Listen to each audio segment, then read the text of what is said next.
Mga karepa pips, sumasakit ang ulo ko. Akala ko kasi nanonood ako ng WNBA. Bakit parang liga lang ni Kapitan sa kanto? Ang lala ng coaching staff na to. Parang inilagay lang dyan para subukin ang pasensya ng buong sangkatauhan. Panoorin nyo to. Kakasimula pa lang ng laro, hand off pa lang. Tingnan nyo sina Kelsey Mitchell at Lexi Hall. Sa gitna ng play, nagtuturo pa si Lexi na mag-switch. Ang problema, hindi handa si Mitchell. Ayun, gulo-gulo. At ito pa, may 3 seconds na lang sa shot clock.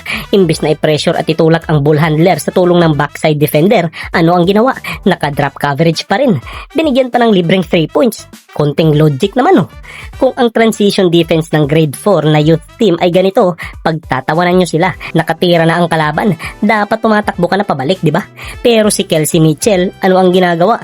Nakatayo, noong sumablay ang bola, tsaka lang nag-sprint, tapos hindi pa alam kung sino ang babantayan sa Golden State. Easy transition basket. Paano nangyari yun? Itong pick and roll defense nila, nakakadiri. Lumabas kayo sa coverage, mag-hedge kayo, itulak ang bola sa sideline para walang mapuntahang roll space. Pero hindi, drop coverage pa rin na walang help sa likod. Tapos si Sophie Cunningham, ano ang ginagawa mo? Bakit ka tumatalon para humarang ng pass na wala naman? Grab and go tuloy ang kalaban. Si Aliyah Boston naman, nakikipag-usap din habang may play. Easy blow by. At pagdating sa pick and pop, Kelsey, wag kang estatwa. Dapat mag-stand ka para ma-delay ang shooter habang bumabalik ang defender mo. Tsaka ka mag-recover. Noong hindi ka gumalaw, ayun, catch and shoot. Sa down screen naman, dapat dikit ka sa umaatake para hindi ma-curl. Pero wala, napakalayo mo. At pagpasa ng bola, dapat mabilis na pumapasok sa gap. Pero ano ang ginagawa nyo? Nakatalikod sa sideline. Kapag ganyan ang pwesto mo, hindi mo makikita ang backdoor cut.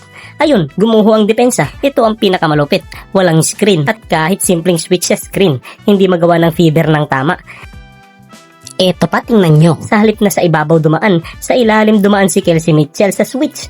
Dahil doon, kailangan ng tulong ni Sophie. At ang ending, umuulan na naman ng open threes. At anong nangyayari? Paano nakakatulog ang coaching staff na to sa gabi?